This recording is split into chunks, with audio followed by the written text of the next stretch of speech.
Hi, I'm Alex, I'm Thomas, and welcome to this week's Rated Review.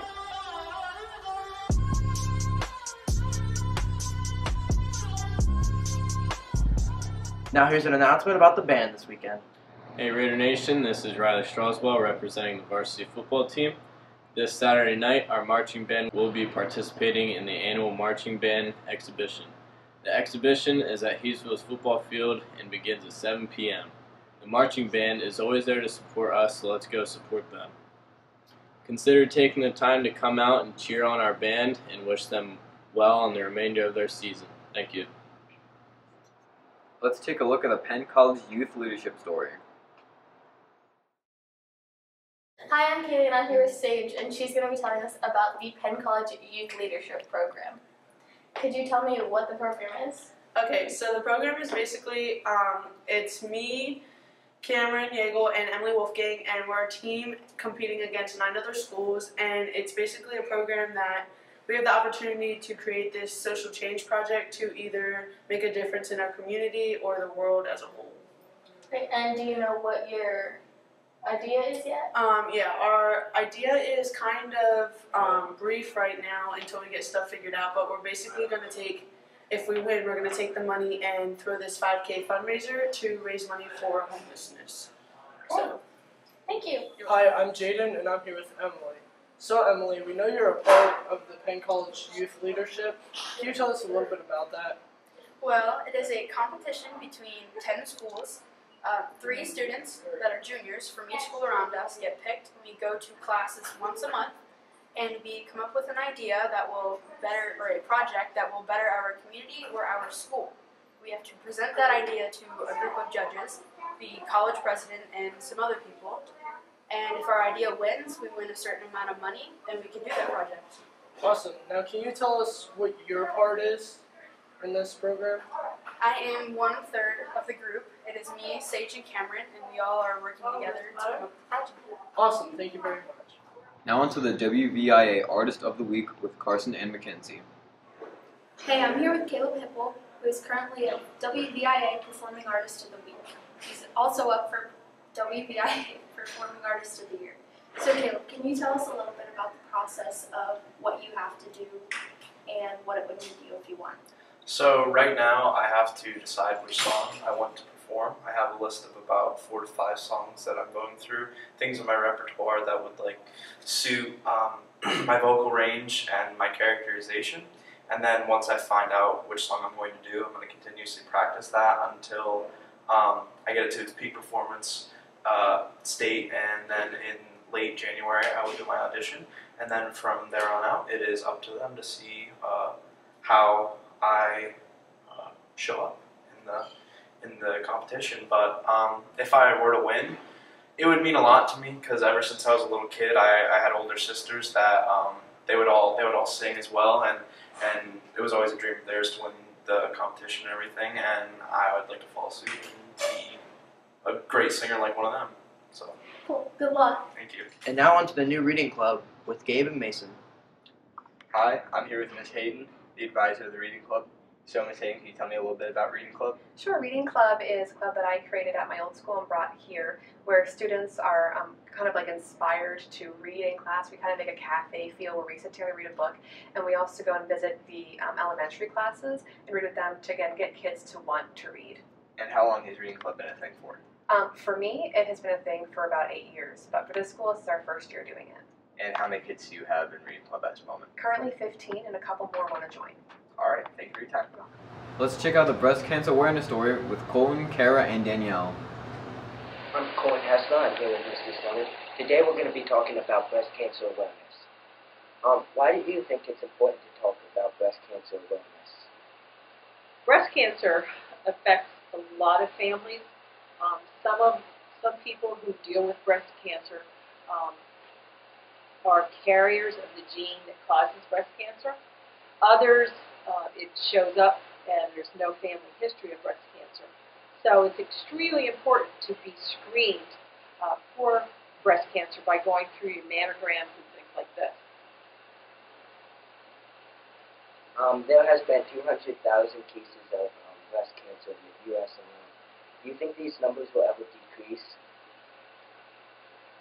we're doing a nice job detecting breast cancer at a much, much earlier rate than what it has been in the past. My hope is to see breast cancer rates decrease, and hopefully someday we will be completely breast cancer free. And now on to Noodle Knows Chemistry with Mason, Evan, Kelly, and the one and only Noodle. Hey, it's Noodle. I'm here with Mr. Gentile. Now, Mr. Gentile, what do you teach?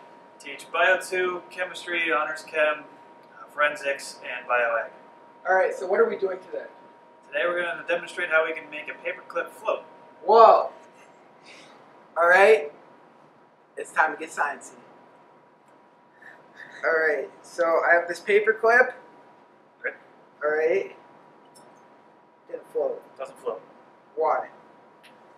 Well, because the paperclip itself is kind of breaking through that initial surface tension of the water, and it needs a little help if it wants to actually use this property to be able to float on top. Okay, so what's this tissue for? So the tissue paper is to kind of give the paperclip a nice even balance on top of the water so that it can kind of use that surface tension to float on top. Okay, so what do I do with it though? So put the tissue paper on top of the water. Just like that? Just lay it in, yep. Take your paperclip, drop it so it's even, kind of falling on top of that piece of tissue paper. Uh-oh. Yeah, that wasn't even. That wasn't even? No.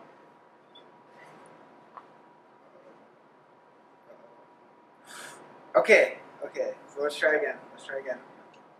Alright, take a piece of tissue paper, put it on top of the water. Alright. Place your paper clip, leave it on top. You guys see that? So now what you can do, take your pencil and with the eraser kind of push that tissue down underneath the water. And our paper clip floating all by itself. You see that? Mm-hmm. That's crazy. Thank you, Mr. Gentile, for teaching me cool science stuff. Anytime, Caleb. Now to our story about the band's visit to the Bloomsburg Fair with Alex.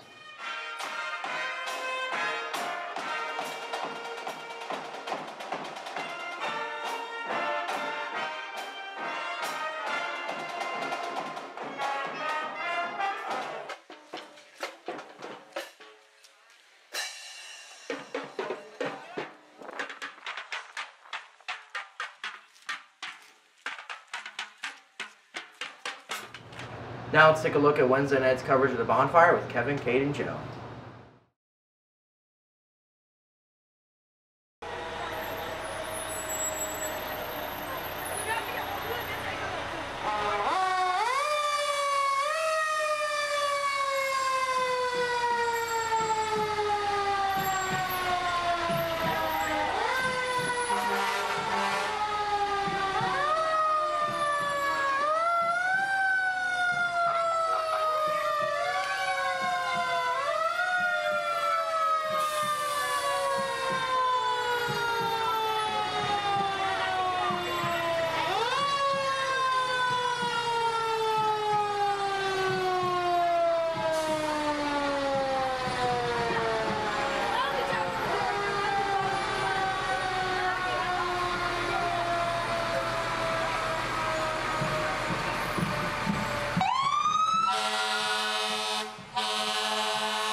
Now let's move on to the first installment of Mystery at Montgomery.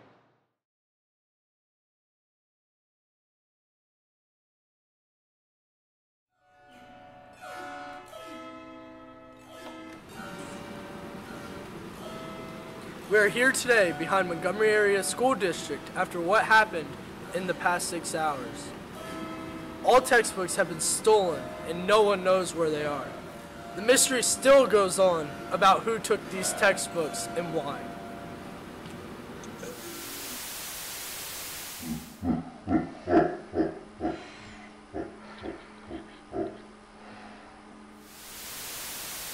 Yep. Is it recording? Okay, so we got one of these cool little suspects for this missing textbook thing. We don't know who it is, no clue at all whatsoever, but we're gonna find out here soon. I'm freaked out, man. I'm freaked out. This is crazy. I don't know what he's gonna do. I have no clue where he was. It's just so overwhelming. Like, we don't even know who this guy is, and he's just sitting here with. I think he's the one who did it actually, in all sense, but we don't. He's right here.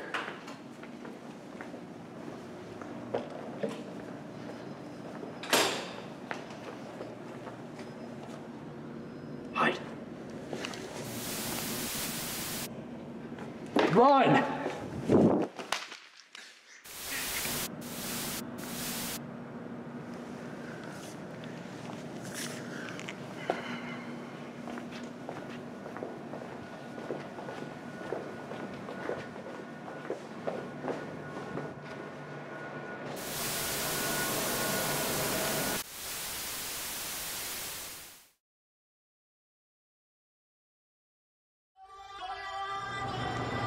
Make sure to pack the sands away for our annual shoe game. I'm Alex. I'm Thomas. And we'll see you next time.